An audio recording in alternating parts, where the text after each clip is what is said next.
You need at least one additional access to your PhD, otherwise you're going to get cooked in the job market. If you're doing a PhD or considering to do one, this video is going to save you a shitload of time. The biggest mistake you can make when doing a PhD isn't working too hard, it's believing that doing a PhD is enough. It is not enough these days. For context, I just completed my PhD in cancer research from Australia's top university. I've seen dozens of PhD students graduate, and I've seen what actually happens to them after they graduate. This is the biggest downfall for any PhD student. The biggest downfall is tunnel vision. The system almost rewards it. Doing a PhD requires you to go so deep into a specific domain, and the expectation from people around you in academia is so high. From the point of view of impressing supervisors all the way to publishing as many papers as possible, to staying ahead in the lab with the research that you're doing. It almost forces you to go down this super narrow path, which is literally the biggest mistake that you could make as a PhD student. Let me explain why. Thousands of PhDs graduate every year, and the number of academic jobs available is literally a fraction of that.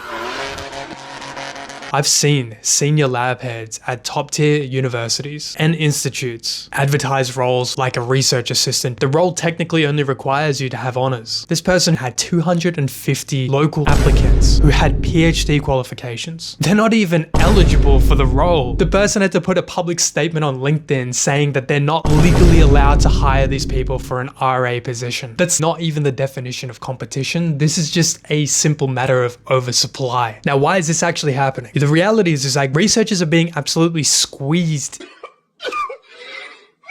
Grants are harder to get than ever. Funding is literally at a historical low. Entire labs, even the top tier ones, are surviving cycle to cycle. They may be okay for 3 to 4 years, but all of a sudden they need to get more money and they can't because grants are so bloody hard to get. This is putting an absolute squeeze on the job market in this space. So if you're sitting there thinking, I'll figure it out after I submit my thesis, please don't do that. By that point, you're already too late. In certain situations, a PhD may be necessary. It may even enhance the type of person that you are and give you the fundamentals that you need to think independently in a world where people are just following what AI is telling them to do. But it's no longer sufficient. What ends up differentiating you is what you build on top of it along the way. So here's what I did and what my colleagues did in order to separate ourselves out from the majority. If you're doing a PhD in biological sciences, chances are you're cracked when it comes to wet lab experiments. But purely wet lab experiments is not enough. One of the fastest growing edges of biological sciences is the computational side of things. As technology developed, it gave us the ability to collect large amounts of data. A whole new side of science evolved into bioinformatics, where you are able to computationally analyze these large data sets in order to find meaningful biological results that you might be able to test then in the lab. Now, the rarest type of candidate, the ones that in research people say are unicorns, the employable ones, as you will, are those that have a fine balance between the wet lab and the computational research side of the picture. Take one of my colleagues, for example. I'm not technical, but my colleague, on the other hand, was able to learn the biological lab side of things and apply his engineering background in a computational setting. And this essentially allowed him to land the first data science role that he applied for, whereas other people struggle because they only had one or the other. If you don't want to go computational, then you need to become an exceptional communicator. And you need to have proven the fact that you can use the skills that you've learned throughout the PhD and how to think, how to hypothesize, test, and problem solve outside of the specific domain that you're in and in a different domain, whether that be solving problems in industry or in businesses. For example, a friend of mine who was in the cohort above me started a podcast during his PhD, which forced him to explain concepts in a simple manner to a diverse set of audiences. It also gave him an excuse in order to network with people in the industry that he wanted to tap into. Fast forward a couple of years and all of a sudden he completed his PhD and had a little bit of extra on top of the CV, allowing for him to enter into a medical science liaison position at a top tier biotech company. This didn't happen by accident. It happened because he methodically approached it and differentiated himself from the cohort. Another way you might go about doing this is by joining and using the research skills that you have